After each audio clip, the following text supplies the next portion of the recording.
Olá, queridos, boa noite.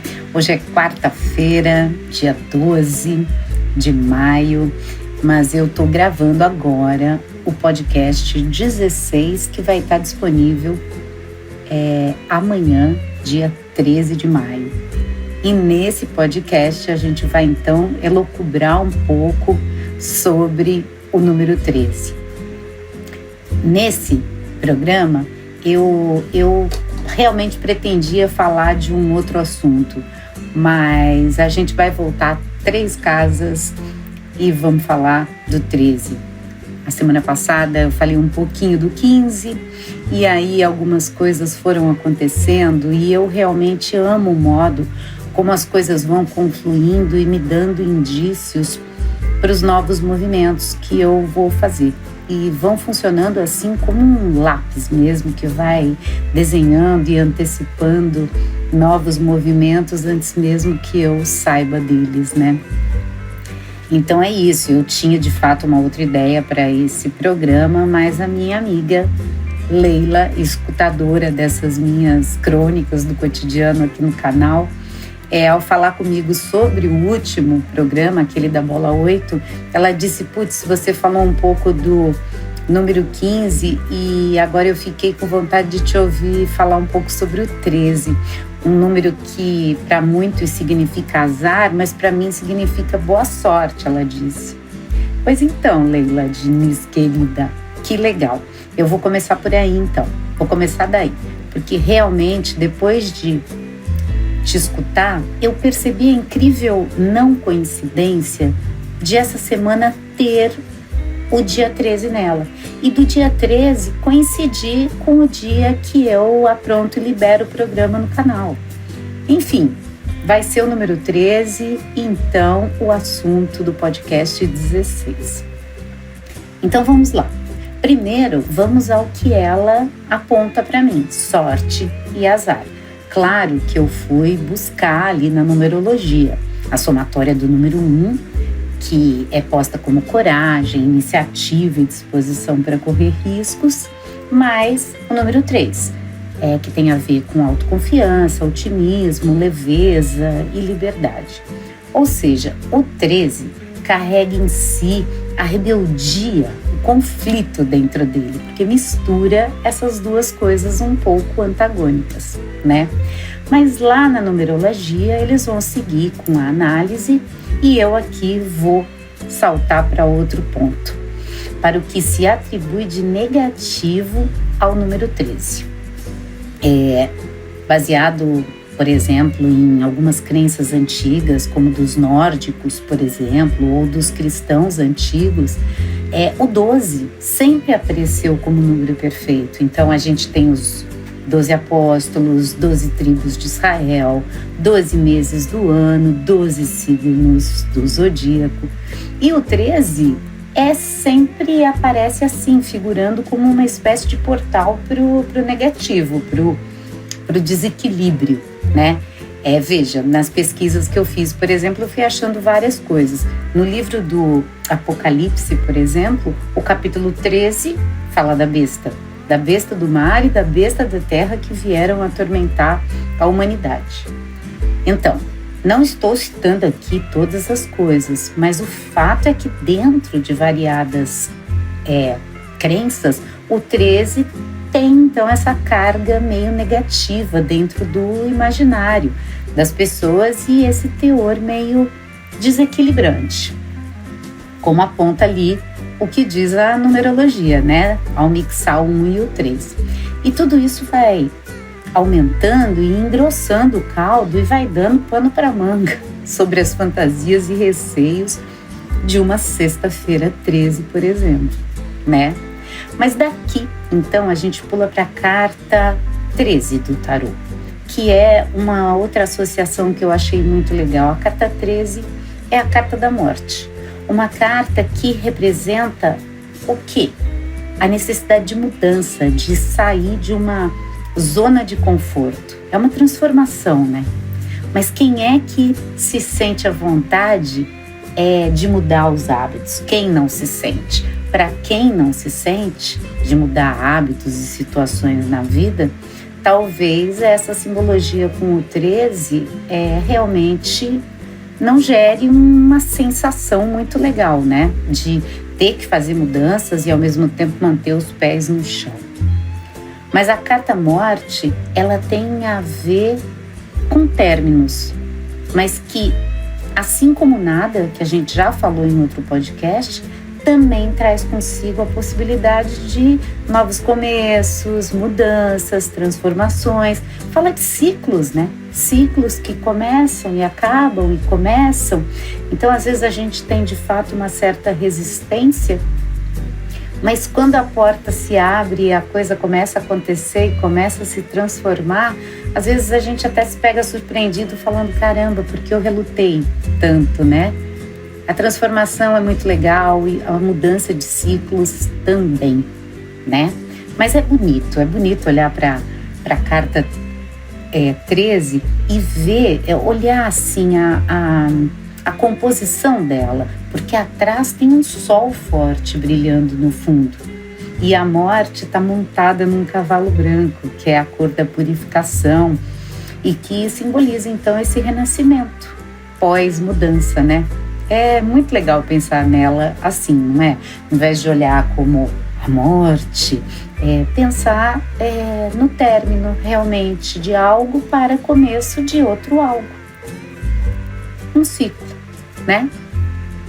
Então agora a gente dá mais um salto, pois além de dia 13, nesse caso ainda é 13 de maio. E daí a gente completa hoje, 13 de maio de 2021, 133 anos desde aquela assinatura pela Princesa Isabel. E se não estamos presos a grilhões, sabemos muito bem que ainda continuamos sujeitos e expostos a novas formas de violências. Das senzalas para as periferias, dos açoites para os assassinatos em plena luz do dia, do trabalho escravo à exploração no mercado de trabalho, né? Uma assinatura foi aquela que, apesar do teórico protocolo, instaurou um outro estado de coisas que até hoje tentamos e lutamos para redefinir, redesenhar e esclarecer. Então, eu achei importante citar, porque a gente precisa realmente pensar o que é a liberdade e qual deve ser a luta necessária para sair da escravidão e passar a cidadania num movimento de equilíbrio, como nos aponta a carta número 13. Assim como é importante deixar registrado que uma assinatura num pedaço de papel não configura o fim nem o começo de uma situação específica, não é um movimento mágico. Demora a construção de uma mudança num estado de coisas, demora para implementar as mudanças reais, né? E a gente precisa realmente parar de insistir em uma romantização inócua da realidade e que acaba muitas vezes por reiterar aquilo mesmo para o que a gente desejava colocar um fim, né? Então, muita atenção para esse tipo de atitude pró forma. A gente sabe muito bem que ainda hoje essa luta é viva e sangra. Pois bem, daqui a gente vai dar mais um salto e a gente vai para 1962, data da instituição do 13º salário, instituído lá no governo do João Goulart. O 13º, então, era uma espécie de prêmio que devia ser pago ao empregado em 2 parcelas até o final do ano, no valor correspondente a 1/12 da remuneração para cada mês trabalhado.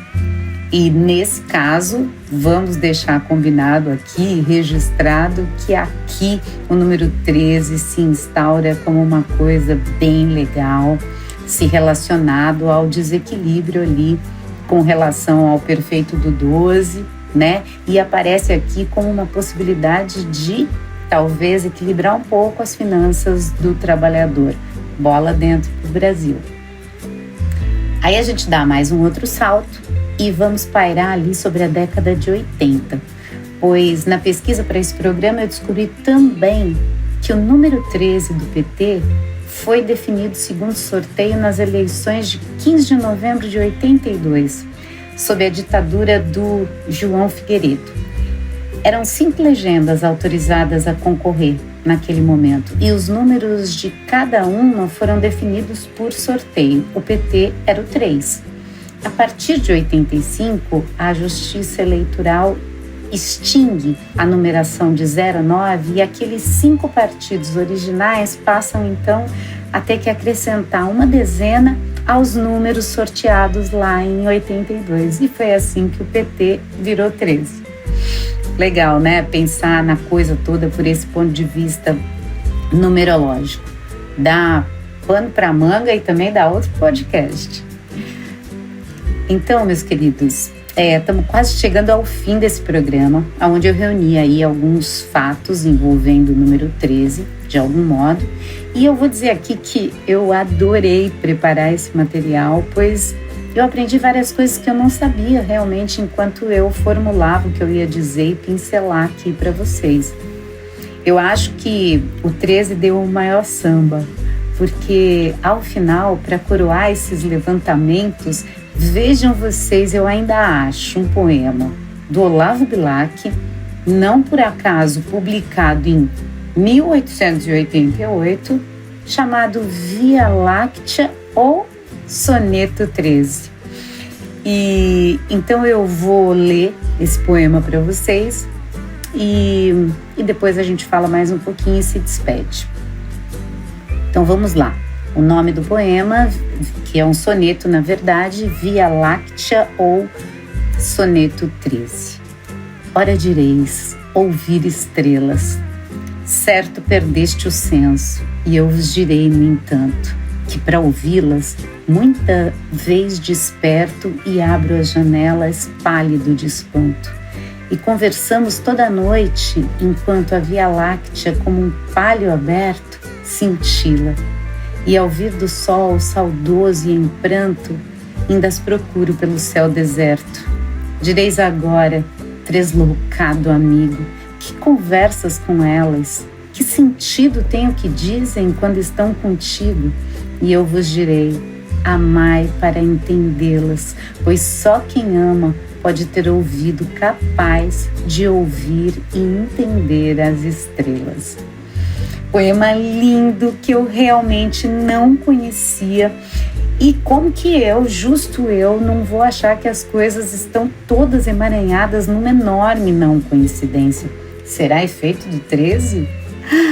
Mas enfim, é um poema lindo e que dá conta de um tal falar e devanear com as estrelas que acomete então os apaixonados de todo canto, né?